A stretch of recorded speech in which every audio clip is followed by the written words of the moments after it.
fulfillment of that promise is that prayer is there in the Quran, and the Prophet of Islam is seen as the fulfillment of Abraham and Ishmael's prayer after they built God's temple, God's house. They made this prayer. Please bless this family and send a prophet from within our progeny. The Prophet of Islam is seen as the fulfillment of it. So this is again going to that occasion. So once in a lifetime, if one has the health and the financial resources, by the way, they may not always meet. Sometimes people may have be healthy, but may not have financial resources. But if they have financial resources, they may not be healthy anymore, too old to be able to take that journey. In those cases, people send somebody else. You finance somebody else's um, pilgrimage. And it's, think about it. Now it sounds too easy, not in the coronavirus time period, but generally you take a flight and you just land in Mecca and then you just go through your Hajj in like 10 days time or 7 days time and you return, get on the plane again. But Mm. think about someone coming from Indonesia, Malaysia, or India, all the travel, the time, months and months of traveling that will take, and dangers of the pathway, and you can be robbed and you can die, you can get sick, and who knows what. You may even lose your path. You may not even have navigation. You may end up on a different somewhere else. So you pretty much it could mean death or never returning home. That kind of thing, going on that pilgrimage. So we think about like 17th century pilgrimage rather than the 21st century pilgrimage. That seems too easy, for better or worse. Anyhow, so that was part one. You see, these were 5 items. So people talk about these like 5 pillars.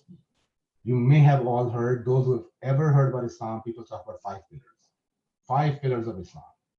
If you think about it, these 5 pillars are pillars of practice. We just spoke of Muslim practice. We didn't talk about, except for the first part, bearing witness that there is no God but God and Muhammad. Else is just, this is Muslim basic religious practice. There are numerous other practices, but that's the baseline. That's the minimum a Muslim has to do. 5 daily prayers, fasting, once in lifetime, going on a pilgrimage, you have to pay it yourself and you have to do it yourself. Nobody can cover this for me. Nobody can fast on my behalf unless I'm incapacitated. But even then, nobody else will fast for me. Pilgrimage is possible. No one would pray for me, except for when parents die, children can pray, can make up for parents' lost prayers. If parents weren't praying at all, children could, especially the eldest son, has a responsibility to make up for some of the obligations, religious or other obligations, like the debts that my father owed, I have to pay them. If my father didn't pray, I may want to make up for his prayers, that kind of thing. But generally, these are individual obligations, religious obligations. Paying of taxes, I have to pay myself. If I have more than what I need, then I have to pay that religious tax. So these are practices. This was part one. And when we say Islam, usually when people say 5 pillars, they're generally just talking about what Muslims do. They're not talking about how Muslims see the world. So what, in terms of how they see the world, or worldview, or theology, or belief system, or doctrinal understanding, that's part two. So this was first question, and he says, he said, the man said, "You're right." We were surprised at his questioning him and then declaring that he was right. See, everyone is surprised. Like, who is this guy? Why is he asking him? And then he says, "You're right." Then he says, "All right, tell me about Iman, which is faith. Now pay attention." I think this is way more important for the story I just told, even though I've already shown you that idea of going for pilgrimage is directly connected to Abraham. Abraham built it. It's part of that story. So when it comes to faith, he says, now tell me about faith. He says, first part, faith is that you have faith in. Faith is to have faith in. I just wanted to stop. Again, we don't have time for commentary on this. 13 minutes left, so I'm going to move fast. Faith is that you have faith in what? First, God. Have faith in God. Look at the second item, his angels. Have faith in his angels. What angels, what do they have to do with anything? That the least studied aspect of the tradition. Like, angels are part of Muslim worldview, basic religious belief. Muslims are called to believe in angels. In a world in which angels have disappeared or they only appear in new agey hoo-ha stuff, it's like angels are I think I have guardian angel, whatever. Say, what happened to Christian angels? Angels were everywhere in medieval cathedrals. I look up in the sky. It's like angels were everywhere. What happened to angels? Is angelology part of Christian belief? I'm not sure. So anyhow, it's interesting. Angels are part, very directly put in. Right after God, it's angels. Nobody else. After God, angels. Then it says, and this is interesting, it says his books, but with an S, it's plural. That means it's not just the Quran.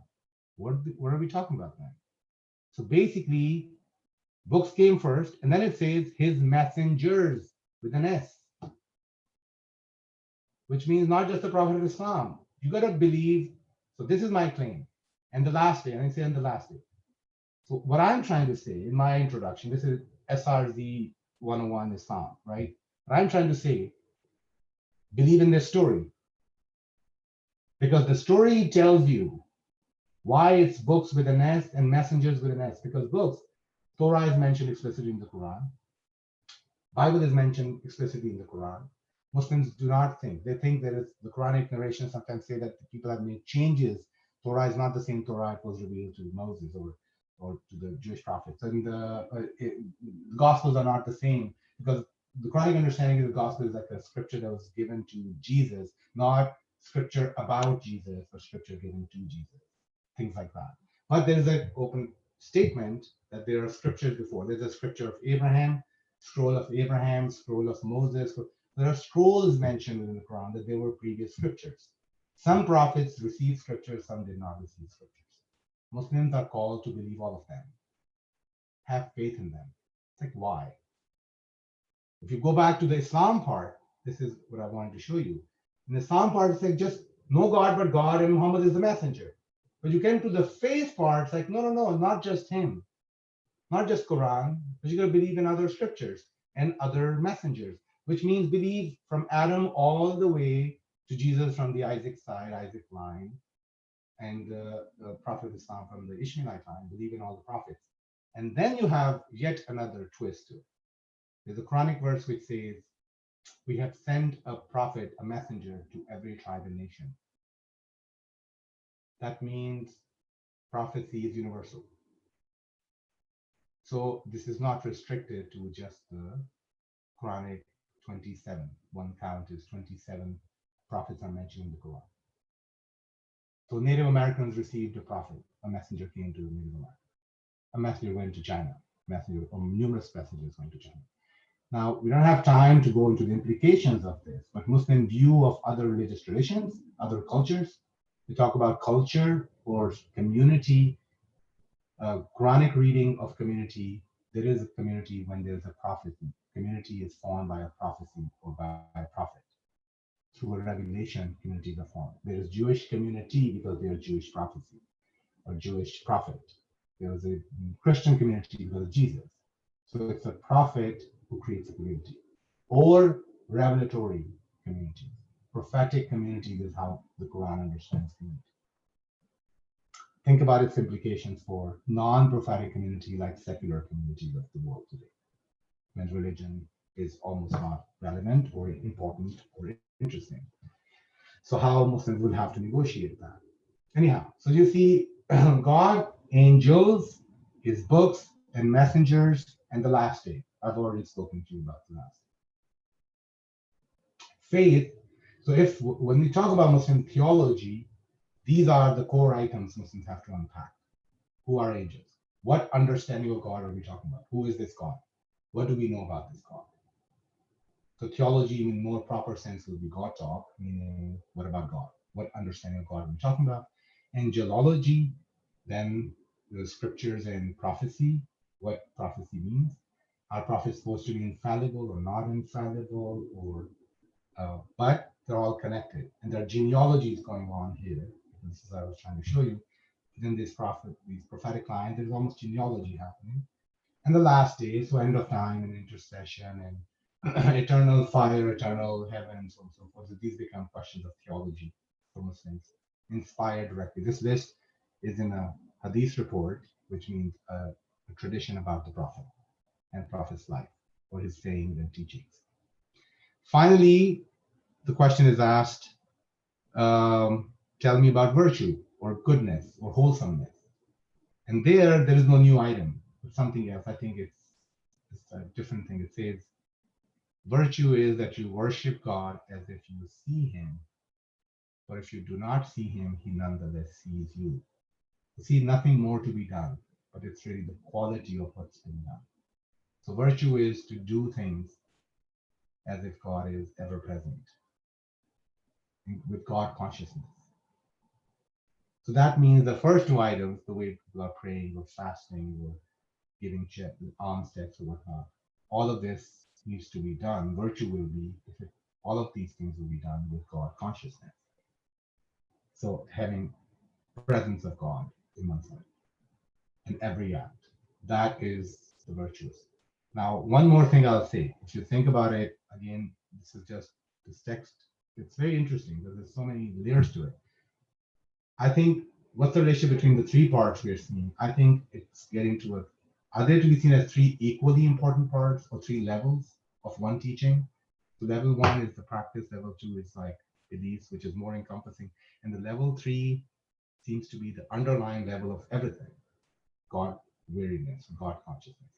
So now you have numerous things going on here in the story, right? You have prayers and fasting, and in terms of action and in terms of belief, you have angels and prophets and whatnot. But I just want to clarify, time is almost over.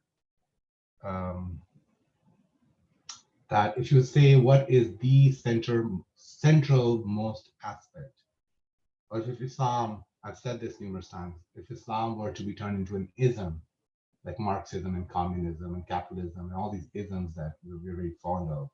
If Islam was given a word ism, Islam were to turn into an ism, what is Islam? So say it'd be Godism. God is at the center of all things.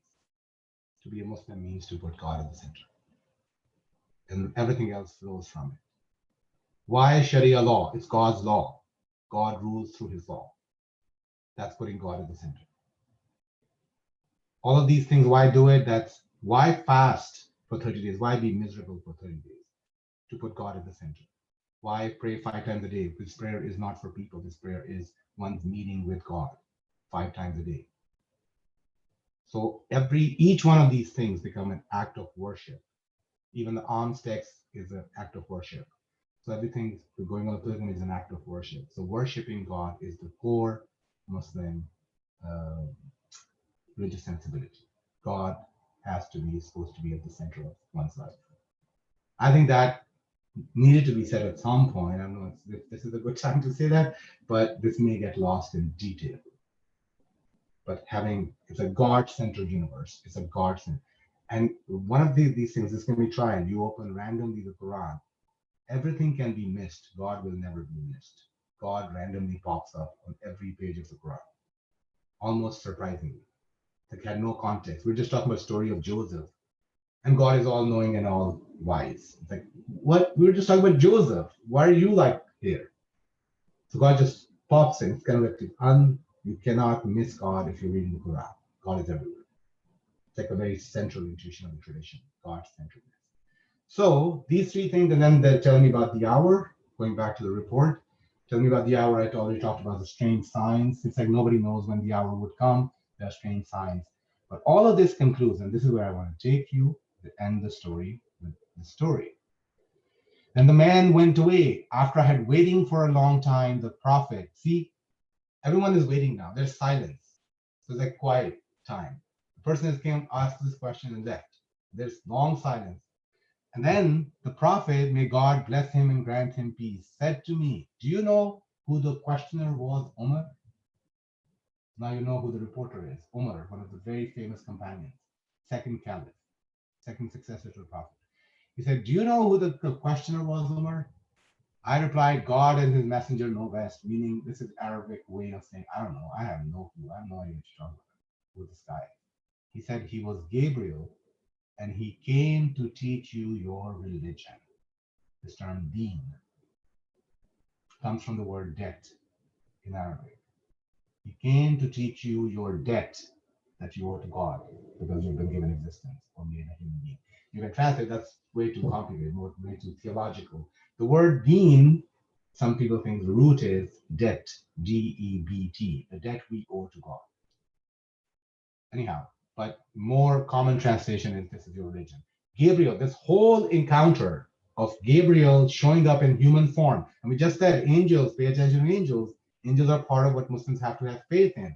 Angel came, sat down, they put out this theatrical show, the prophet and an angel, the archangel of Revelation, put out a show, a theatrical performance to teach Muslims, the companions, the disciples, the religion. Here's your religion in a nutshell. So that's my reason. I think by the end of it, I'm saying that's why it becomes a good text for introducing the tradition. Because ultimately, religion is not humanly constructed. Right from this report, religion is not what human beings make. Religion is what God reveals through angelic channels to Gabriel. This is right within the report. So any human construction, anyone who creates a religion, surely, and the claim is that I just came up with it. I thought it was a good idea. It would be a good idea. This will be a good religion. Most human beings should have it. That wouldn't be divine. So divine origins of religion is part of the report, but it happens through angels and through prophetic figures. Anyhow, sorry I didn't leave you any time, but there's what can you do? It's like 1 minute left. There's one question I can take, but I hope this was helpful. But it's complicated. Like I said, this is just one-on-one.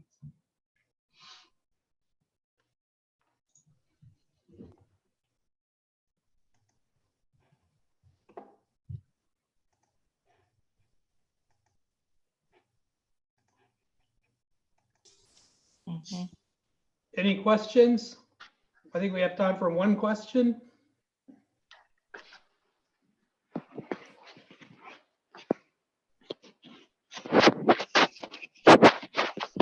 I have a quick question, Rizwan. Oh, hello, Pam. Hello, Rizwan. Yes, yes. It's so good that you are here. You said, I think that God's covenant is given to all. Mm-hmm. Is that how you see that now? Like all who are born, God's covenant is given to all who are born from the get-go. Yes, I mean but I mean that it's something that would require a lot of reflection. And what does that mean in the world of spirits before we came to earth? In the world of spirits, because this is the idea. In the world of spirits, all humanity was gathered. They have not yet come. They're not born into this world. All humanity is gathered, and the Lord says, like, "Am I not your Lord?" And they say, "Bale," which is Bala. It's like, yes, right? So we bear witness. So in a sense, the claim, how Muslims understand it, that monotheism or intuition about God is deeply written on human soul. Mhm. It's part of our texture. That's why we are worshiping beings. We will create God. If we don't find the God, we will create gods and we'll start worshiping. So that kind of thing. So it becomes like monotheism is written on the soul. No one would be able to deny eventually. Otherwise, it's like, I was never told, I never heard the prophecy, so I don't really need, on the judgment day, I'm relieved of everything. But it's like the idea is like, no, deep within your soul, deep within your being, the intuition or presence of that covenant is there. You just need to tap into it. And the greatest, like I said, one more point that goes with it. We said original sin is missing. There is no original sin, right? That was inherited by children of Adam. But there's something else, the greatest danger, the closest thing to the original sin on the Muslim side is forgetfulness. Human beings have immense capacity to forget. So the best practice is not overcoming what is fundamentally flawed in human nature, but to overcome this tendency to be forgetful, which means to constant remembrance of God. The core practice is ability to remember and remind oneself, which means 5 daily prayers. You keep turning towards God in 5 daily prayers through fasting, through this and other ways, constantly returning to God. Remembrance. Forgetfulness is what needs to be fought. So human beings can forget that it's so deeply ingrained in them that there is God, but they can forget that. And therefore the prophets come to remind them over and over again. Prophets have to come as the Quran calls itself the reminder. There's nothing new that has been brought. It's the same message explicitly stated in the Quran. Same message that Moses brought, same message that Abraham brought, that Jacob brought, that everybody brought the same message, which is message of monotheism. Laws can vary, practices can vary, But one God intuition will not change. All these prophets brought the same message. There is one God. So in that sense, Islam is universal. One God is the universal message. But practice is particular. Jews drink alcohol, Muslims don't drink alcohol. That's fine. That's practice. Laws can be different. But monotheism is universal. That's the universal Islam, right from Adam all the way to the prophets. Does that answer your question? That Yes, absolutely. Thank you. you have to think about what the implications are of this covenant, primordial covenant. So you cannot nationalize, in the case of Judaism, Muslims, the way Muslims speak about it, they have nationalized monotheism. Only Jews have to be monotheistic. Only Jews have to worry about God. It's like, no, it's not a national thing. It's like international thing. It's the global thing. Only one God. That's more on the Christian side, right? But then it's like over there, the Christians have gone too much into God's like revelation through his son, or the Son of God has taken the center stage. God the Father is kind of put in the background. It's like, what happened to the God? And so they're downplaying Jesus as Son of God to like God, the God. I think this is how it relates to its kind of sister traditions, Judaism and Christianity.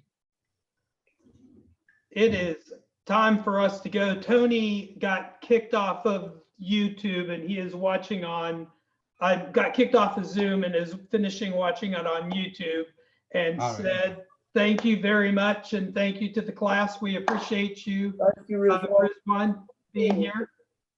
Thanks. So thank you very much. It is time for church. All You right. all are in a treat today for your sermon time. It is me. That's how I know you're in for a treat. So we will see you in worship in a few minutes. All right. Thank you very much. You all have a good day. Thank you, Rizwan. Good to Thanks. see you, John and Pam and everybody.